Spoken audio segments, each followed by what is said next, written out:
మనం breaking news చూస్తున్నాం. తెలంగాణలో హాట్ టాపిక్ గా మారిన గొర్రెల స్కామ్ లో కీలక పరిణామం జరిగింది.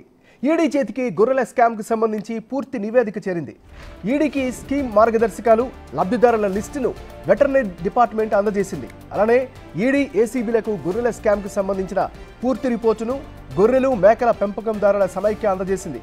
ఇప్పటికే కుంభకోణం వ్యవహారంలో ఈడీ ఈసీఐఆర్ నమోదు చేసింది. మాజీ డైరెక్టర్ రామచందర్, మొయినుద్దీన్, ఇక్రముద్దీన్ అదుపులోకి తీసుకునే అవకాశం ఉన్నట్లు తెలుస్తోంది.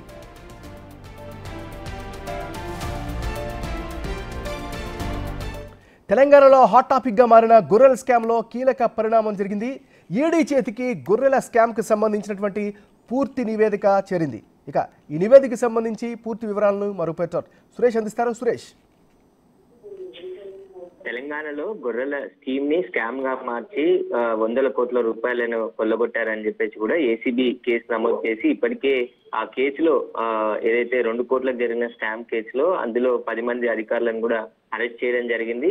ఈ మొయినుద్దీన్, ఇక్రముద్దీన్ ఇద్దరు కాంట్రాక్టర్ తండ్రి కొడుకు పరారిలో ఉన్నట్టు చూపించారు. దీనిపైనే ఈడీ కూడా కేసు నమోదు చేయడం జరిగింది. ఈడీ ఈ గొర్రెల స్కామ్ కు సంబంధించి స్కీమ్ లో ఎంతమంది లబ్ధిదారులు ఉన్నారు, రాష్ట్ర వ్యాప్తంగా ఉన్నటువంటి వివరాలన్నీ కూడా ఇవ్వాలని నెల రోజుల క్రితం ఉత్తర్వులు లెటర్ రాయడం జరిగింది. దీనికి సంబంధించే వెటర్నరీ డిపార్ట్మెంట్ పూర్తి ఆధారాలతో కూడిన రిపోర్ట్ ను ఈడీకి అందించడం జరిగింది. ఇక ఏసీబీ కూడా ఈ గొర్రెల స్కామ్ కు సంబంధించి దర్యాప్తు కొనసాగుతుంది. ఇప్పుడు ఈడీ ఎవరైతే రామచందర్, మాజీ డైరెక్టర్ రామచందర్ ని కస్టడీలోకి తీసుకొని విచారించే అవకాశం కూడా కనబడుతుంది. ఇక అప్పటి నుండి ఏసీబీ కేసు నమోదైనప్పటి నుంచి కూడా మొయినుద్దీన్, ఇక్రముద్దీన్ ఇద్దరు కూడా పరారీలో ఉన్నారు. వీరు ఇంకా ఏసీబీ అరెస్ట్ చేయలేదు. కాబట్టి ఇప్పుడు ఈ ఈడీ దర్యాప్తులో భాగంగా ఎవరి పేర్లు బయటకు వస్తాయి, ఈ స్కామ్ ల వెనుక ఎవరెవరు పాత్ర ఉందనే దానిపై ఈడీ దర్యాప్తు చేయనుంది. మొత్తం తెలంగాణలోని అన్ని జిల్లాలకు సంబంధించిన గొర్రెల లబ్ధిదారులకు సంబంధించిన లిస్ట్ అంతా కూడా వెటర్నరీ డిపార్ట్మెంట్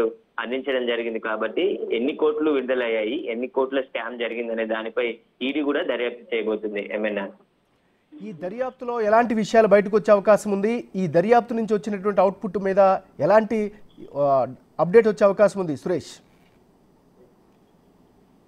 గత ప్రభుత్వంలో బీఆర్ఎస్ ప్రభుత్వంలో దాదాపు 5,000 కోట్లకు పైగా గొర్రెల స్కీమ్ కి విడుదల చేయడం జరిగింది. అందులో 1,000 కోట్ల రూపాయలు పక్కదారి పట్టాయని చెప్పేసి కూడా ఏసీబీ దర్యాప్తులో తేలింది. దీంట్లో రాజకీయ నాయకుల పాత్రతో పాటు ఈ ఏదైతే పశుసంవర్ధక శాఖలో పనిచేసినటువంటి అధికారుల పాత్ర కూడా ఉన్నట్టు గుర్తించడం జరిగింది. ఇప్పటి వరకు ఏసీబీ దర్యాప్తులో అధికారులను, కాంట్రాక్టర్లను మాత్రమే అరెస్ట్ చేశారు. కానీ దీని వెనుకాల అప్పటి మంత్రి అనుచరులతో పాటు కొంతమంది రాజకీయ నాయకుల ప్రమేయం కూడా ఉన్నట్టు ఏసీబీ దర్యాప్తు చేస్తుంది. ఇంకా కొనసాగుతుంది ఆ కేసు. ఇప్పుడు ఈడీ దర్యాప్తులో ఎవరెవరి పాత్ర బయటికి వచ్చే అవకాశం ఉంది. ఇప్పుడు అరెస్ట్ అయిన వారితో పాటు ఈ కేసుకు సంబంధించి మరికొంతమంది పేర్లు కూడా బయటకు వచ్చే అవకాశం కనబడుతుంది. ఎందుకంటే లబ్ధిదారులకు సంబంధించిన లిస్ట్ అంతా కూడా ఇప్పుడు ఈడీకి సబ్మిట్ చేశారు. కాబట్టి అసలు మొత్తం ఎన్ని గొర్రెల యూనిట్లు కొనుగోలు చేశారు, ఎన్ని డబ్బులు ఖర్చు చేయడం జరిగింది, ఎన్ని డబ్బులు పక్కదారి పట్టాయనే దానిపైన ఈడీ దర్యాప్తు చేయబోతుంది. ఈడీ దర్యాప్తులో రాజకీయ నాయకుల పాత్ర కూడా బయటకు వచ్చే అవకాశం కనబడుతుంది.